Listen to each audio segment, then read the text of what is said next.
Bismillahirrahmanirrahim. Assalamualaikum warahmatullahi wabarakatuh. Perkenalkan, nama saya Sri Nurani. Saya adalah seorang mahasiswi Pascasarjana Ekonomi Islam di UIN Sunan Gunung Jati, Bandung. Halo semuanya, selamat datang di bedah materi kita.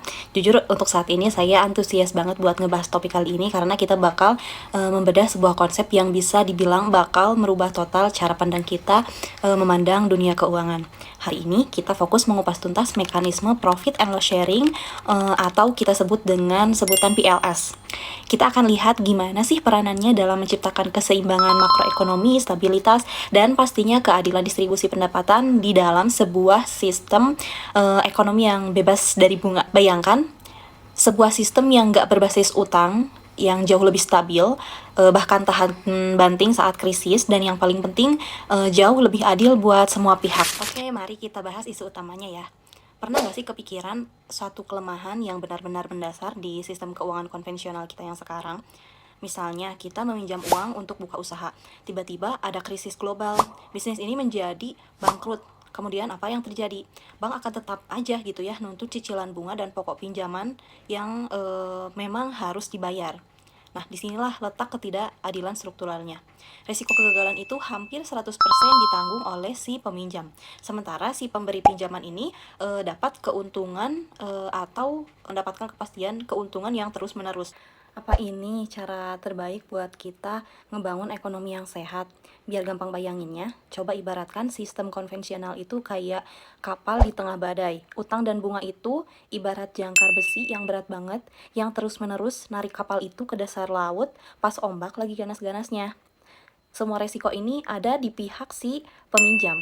Tetapi coba bandingkan dengan sistem PLS atau bagi hasil dan rugi. Ini tuh ibarat semua orang di kapal adalah awak yang berlayar bareng. Imbal hasilnya murni berdasarkan seberapa bagus kinerja bisnis yang sebenarnya. Kalau kapal lagi melaju kencang, ya semua ikut nikmatin hasil tangkapannya.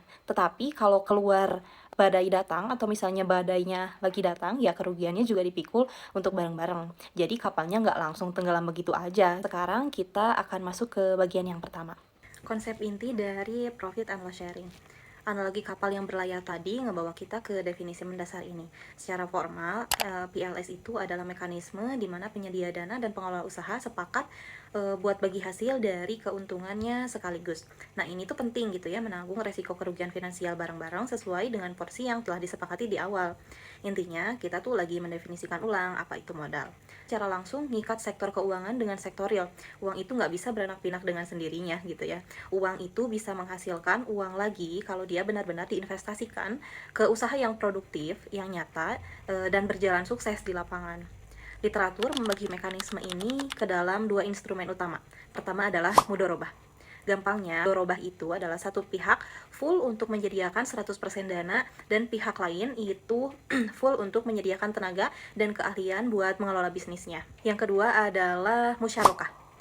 Kalau yang kedua ini, kedua belah pihak sama-sama patungan modal dan bisa juga barang buat ngurusin usahanya itu. Dua-duanya ini sama-sama ngebangun yang namanya kemitraan sejati, bukan cuma hubungan ala kadarnya gitu ya antara kreditur dan debitur. Selanjutnya, sekarang kita bahas pilar dari makroekonomi. Yang pertama, mari kita lihat bareng-bareng gimana mekanisme yang dibahas tadi bisa ngebangun sebuah siklus ekonomi yang benar-benar sehat. Di langkah pertama, investasi itu langsung mengalir ke sektor real, bukan cuma diputar-putar untuk mencari untung gitu ya di pasar saham. Terus di bagian kedua, karena dananya beneran masuk ke bisnis yang nyata, produksi barang dan jasanya akan semakin meningkat utuh. Jadilah keuntungannya itu dibagi bersama. Masuk ke langkah ketiga, karena untungnya dibagi ke banyak pihak, daya beli masyarakat secara keseluruhan itu otomatis ikut naik ya. Dan puncaknya di langkah keempat, permintaan dari masyarakat itu jadi nyambung banget sama supply barang yang diproduksi. Semuanya benar-benar balance, seimbang, tanpa harus ditopang sama utang konsumtif yang berbahaya. Dan ini dia salah satu yang sangat menarik. Mekanisme PLS itu secara alami mencegah terbentuknya gelembung ekonomi atau ekonomi bubbles. Pasti teman-teman di sini pada tahu gelembung ekonomi itu biasanya pecah gara-gara kredit yang ngalir deras itu cuma buat spekulasi tanpa ada barang atau jasa real yang diproduksi.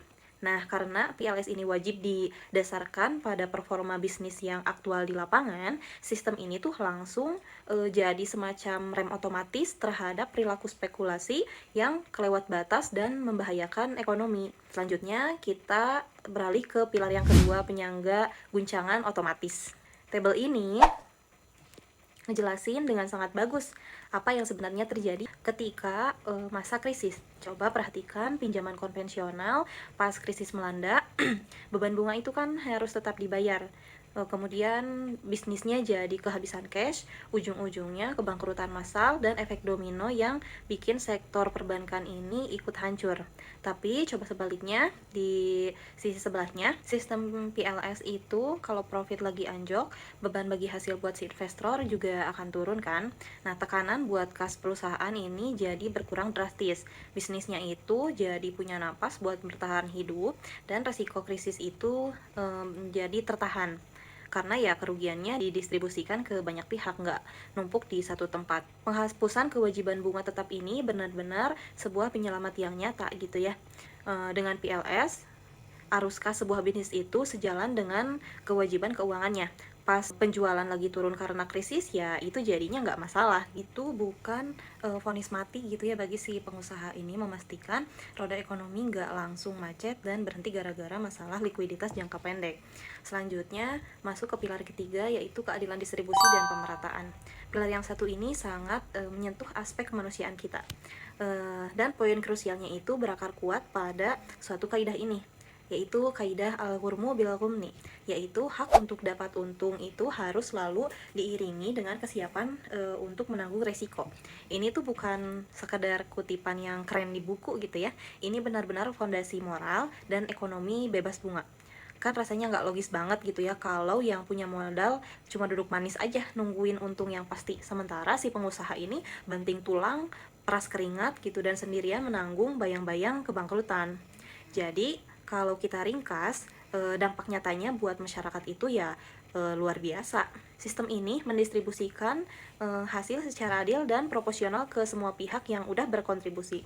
Ini pelan-pelan menekan jurang ketimpangan antara si kaya dan si miskin. Kekayaan gak cuma muter-muter di genggaman segelintir pemilik modal di sektor finansial gitu ya, tetapi beneran mengalir ke para pekerja dan penggerak sektor real. Dan jujur, bagian yang paling saya suka gitu ya, ini tuh ngebuka lebar pintu buat orang-orang yang super cemerlang dan terampil, yang mau buka usaha tapi nggak punya modal. Nah, yang terakhir adalah jalan di dunia nyata. Tentu saja konsep seideal apapun pasti bakal berhadapan sama realitas di lapangan. Dari berbagai lahan yang kita kaji, ada beberapa hambatan utama. Pertama, soal asimetri informasi, di mana yang jalanin bisnis jauh lebih tahu soal kondisi aslinya dibanding si pemodal.